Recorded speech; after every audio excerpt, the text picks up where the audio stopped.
La détenue prenait une douche lorsque ses cheveux ont commencé à perdre leur couleur. Les autres la regardèrent terrorisée, non pas à cause de ses cheveux, mais parce qu'elle était une mutante. Quand elle est arrivée en prison, d'autres détenus l'ont provoquée, mais le gardien s'est contenté de l'avertir. À elle, elle a dû ravaler sa colère. Dans sa cellule, elle a essayé d'utiliser ses pouvoirs pour s'échapper, mais l'énergie a ricoché et l'a frappée, provoquant les rires des autres. Une détenue lui a dit que tant qu'elle porterait ce collier, elle ne pourrait pas utiliser ses capacités. Pendant le repas, elle a parlé à une autre mutante et lui a demandé s'il y avait un moyen de briser le collier. Mais la femme lui a dit d'oublier et a regardé vers une brute de la prison, avant de s'éloigner rapidement. Malgré tout, elle ne comptait pas abandonner. Elle est allée dans la cour chercher un moyen de s'échapper, mais la brute s'est plantée devant elle. Elle n'avait pas peur, parce qu'elle était la fille de Magneto. Elle n'a même pas daigné la regarder, mais une des sbires de la brute l'a jetée au sol. Elles l'ont battue brutalement, et même si elle savait qu'elle était enceinte, elles n'ont eu aucune pitié. Elle ne pouvait plus le supporter. Ignorant la suppression du collier, elle a forcé ses pouvoirs.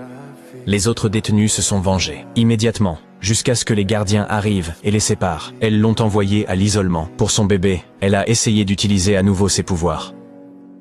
Bien qu'elle ait réussi à ouvrir la porte, elle était extrêmement faible. Un gardien est arrivé juste à temps, et sa tentative d'évasion a échoué. Pour éviter une autre évasion, ils ont ordonné de la transférer dans une prison spéciale. Le véhicule de transport n'avait aucune pièce métallique, et elle était complètement enchaînée. Il n'y avait pas d'issue. Soudain, un des pneus a explosé. Les policiers sont immédiatement entrés en état d'alerte. Que se passait-il ?